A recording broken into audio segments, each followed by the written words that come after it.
Good evening.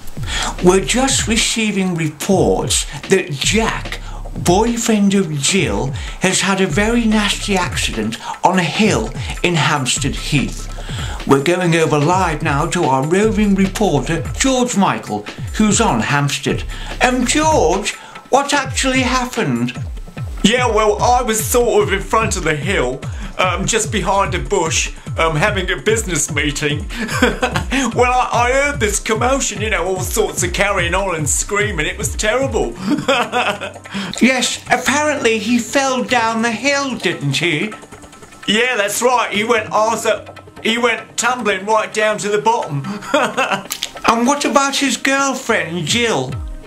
Well, she went tumbling after him. Yeah. So what on earth were they doing going up a hill in the first place? Well, your guess is as good as mine. But I was talking to little Jack Horner earlier on, and he reckons he was going up there to fetch a pail of water. Whatever floats your boat. Yeah. So all this business about him breaking his crown, what's that all about, George? I don't know, you know. I think they must have been on their way to a fancy dress party. But to be honest with you, I think I'd have been more concerned if they'd have said that, you know, he'd broken his helmet. You know, because that could have meant, you know, all sorts of things, couldn't it? Yeah. Thanks, George. Well, joining me now via satellite is a very close friend of Jack, Humpty Dumpty, and he's standing beside the wall that he fell off not so long ago. Mr. Dumpty, are you shocked by the news? Well, I mean, I can't get over it. What, the wall? No, I mean the news about Jack. You were in school together, weren't you? What, you mean the wall and me? No, you and Jack. Yes, we were, yes. Yes, and we had lots of fun together in those days. We were in lots of school plays together. I remember once we were in a William Shakespeare play. I can't quite remember the name of it now, but... Was it Omelette? Yes, but he was always a daredevil even in those days. Always wanting me to climb walls and things. And did he egg you on? Yes, he did, yes. I mean, to be honest with you, I think he was the reason I fell off that wall not so long ago. Yes, what actually happened there? Can you tell us? Well, I sat on a wall and I had a big fall. And all the king's horses and all the king's men, well, they couldn't put me back together again. I bet that was no yoke. Yes, well, I was in a terrible mess, My face was completely disfigured. And there was shell everywhere, you know, it was a very sticky moment. Yes, and we've got a picture actually of you just after the accident. I think we can have a look at it. So where did you go from there? Well, luckily I got on that programme 10 years younger, and they completely transformed me. Yes.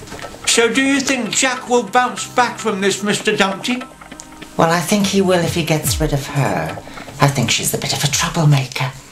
She's always drinking cans of lager, and I think she's one of those ladettes. Yes. Mr. Dumpty, thank you very much. I thank you. Well, as we all know, the country is going through a major recession at the minute, and lots of big cities are feeling the pinch, none more so than the city of Liverpool. We're joined now by the famous comedian Ken Dodd. Ken, are the people of Liverpool feeling the pinch? By Jove, yes, yes, lots of people are being gripped by the recession, Freddie. Yes. Have you ever been gripped by the recession, Freddie? Have you? Yes, brings tears to your eyes, doesn't it? Yeah. Yes. But lots of people have got long faces, and I don't just mean Celine Dion. No, lots of people are feeling completely discombobulated. Yes, they need to get their little temple muscles working. That's what they need to do. By Jove, yes. And what about the factories? How are they coping? Yes. Lots of factories are closing down here in Nottingham. Yes. In fact, I was talking to the shop steward of the Jambutty mines, Nigel Ponsonby Smallpiece. I was talking to him this morning. Yes, and and he was telling me he was that depressed this morning he was going to take an overdose of aspirins. Yes, but after he took the first 2, he felt a lot better. By Jupiter. Yes, and Nicky Nugget, he's having a bit of a struggle as well. Mind you, he does have to look after his brother. Yes, and he's only got 1 arm and 1 leg. Well, I suppose he's his half-brother really, isn't he? By Jupiter. And then, of course, there's Weenie Wally from the Moggy Ranch. Yes, he can't even afford a lavatory brush. No, he just sellotapes a hedgehog to a stick and asks it to hold its breath. Yes, by Jupiter. And then, of course, there's Smarty Artie. Yes, he got the sack for laughing. Yes, mind you, he was driving a hearse at the time. By Jupiter. Ken Dodd, thank you very much. Hang on, just a minute. I've got another 8 hours yet. Thank you. Well, we all know about climate change, don't we? Every day it's getting worse.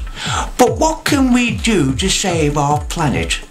We're going over now to our roving conservative lover of life, Barry Gibb of the Fiji's. And Barry, what can you tell us? My world is your world, and this world is your world, and your world is my world, and my world is your world is mine.